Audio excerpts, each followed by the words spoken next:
دیکھنے اور سننے والوں کی خدمت میں میرا سلام۔ پاکستان کا شہر اقتدار اسلام آباد، جو مرگلہ کی سرسبز اور شاداب پہاڑیوں کے دامن میں واقع ہے، اپنی قدرتی خوبصورتی اور محل وقوع کی وجہ سے دنیا کے خوبصورت دارالحکومتوں میں دوسرے نمبر پر ہے۔ فیصل مسجد جو دنیا کی 5ویں بڑی مسجد ہے، اس کے حسن کا نگینہ ہے۔ اسلام آباد میں دلچسپی کے بہت سے مقامات ہیں جن میں تامنے کو ایک منفرد حیثیت حاصل ہے، جہاں سے اس خوبصورت اور پلانڈ شہر کا دلفریب منظر آنکھوں کے سامنے ہوتا ہے، اور رات کا منظر اسے اور بھی پراسرار بناتا ہے۔ اس کے خوبصورت پارک اور باغات اپنے اندر ایک خاص کشش رکھتے ہیں۔ اس کے ہوٹل اور ریسٹورانٹس اپنے جدید پکوانوں، روایتی اور علاقائی کھانوں کا اپنا ہی ایک معیار رکھتے ہیں۔ اسلام آباد اپنی خوبصورتی اور بہترین سہولتوں کے ساتھ دنیا بھر کے سیر و تفریح کے شوقین سیاحوں کے لیے ایک پرکشش مقام ہے۔ میں کہتا ہوں اس نے کچھ نہیں پایا جو اسلام آباد نہیں آیا۔ اسلام آباد نہ صرف دور جدید کی تمام سہولتوں سے آراستہ ہے، بلکہ اس علاقے کی تاریخ بھی بڑی سحر انگیز ہے۔ اسلام آباد کو پاکستان کا دارالحکومت بنانے کا اعلان 1949 میں ہوا۔ اس سے قبل اس سرزمین پر کم و بیش 160 دیہات آباد تھے۔ عرض اسلام آباد کا قدیم نام عراج شاہی تھا۔ ماہرین ارضیات کی تحقیق کے مطابق یہاں پر لاکھوں سال پرانے انسانی قدموں کے نشانات ملے ہیں۔ یہاں انسانی زندگی کے آثار بہت پرانے ہیں۔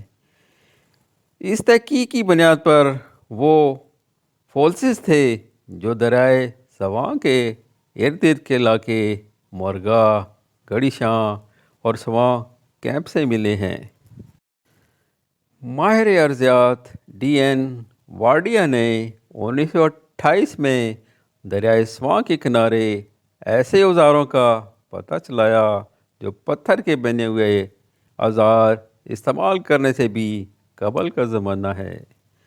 مورخ اگر اس دھرتی کے ماضی پر نظر دوڑائیں تو انہیں ہر سیکٹر یا سب سیکٹر میں ایک گاؤں آباد نظر آئے گا، بلکہ اس کے اولین آباد کار بما اپنے شجر نسب کے آباد دکھائی دیں گے۔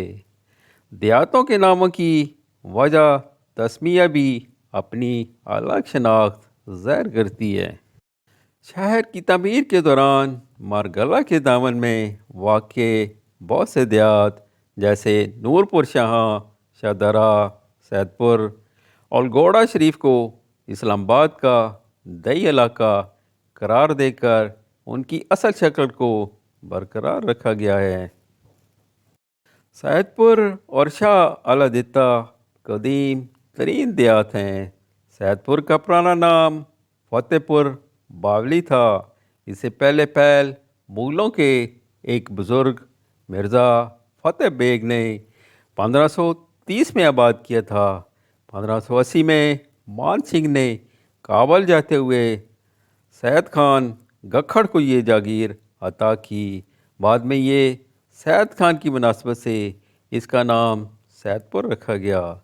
سید خان سلطان سارنگ خنگ کی اولاد میں سے تھے۔ سید پور کی قدیم دور سے یہ اہمیت حاصل رہی ہے۔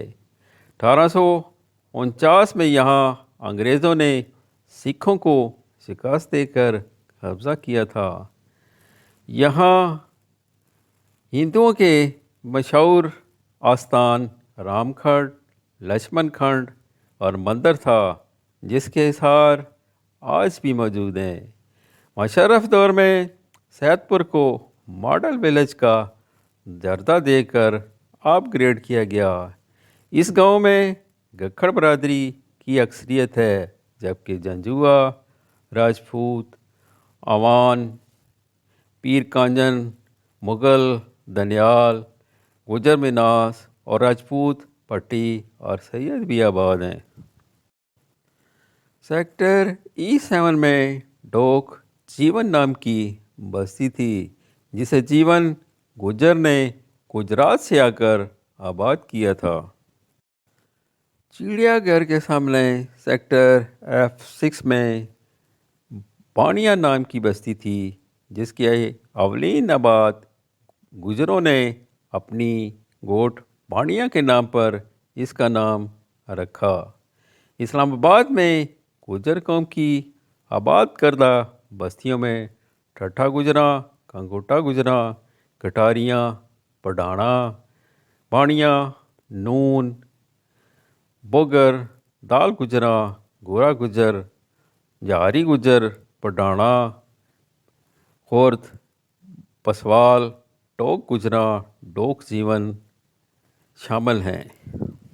راولپنڈی گزٹ 1884 کے مطابق ضلع راولپنڈی کے 109 دیہات کے مالکان گجر تھے اور 62 دیہات گکھڑوں کی ملکیت تھے۔ سیکٹر G10 کا پرانا نام ٹھٹھا گجراں تھا۔ شالہ دیتا اسلام آباد کا قدیم ترین گاؤں تصور کیا جاتا ہے۔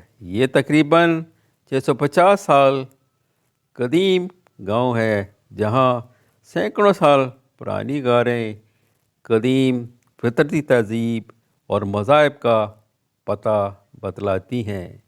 اسلام آباد سے 12 گاؤں جاتے ہوئے مری روڈ پر مل پور کی قدیم بستی واقع ہے۔ یہ گاؤں بھی ابتدا میں قطب شاہی آوانوں کا تھا اور راول ڈیم کی حدود کے اندر واقع تھا۔ بعد ازاں اسے نیو ملپر کے نام سے بسایا گیا۔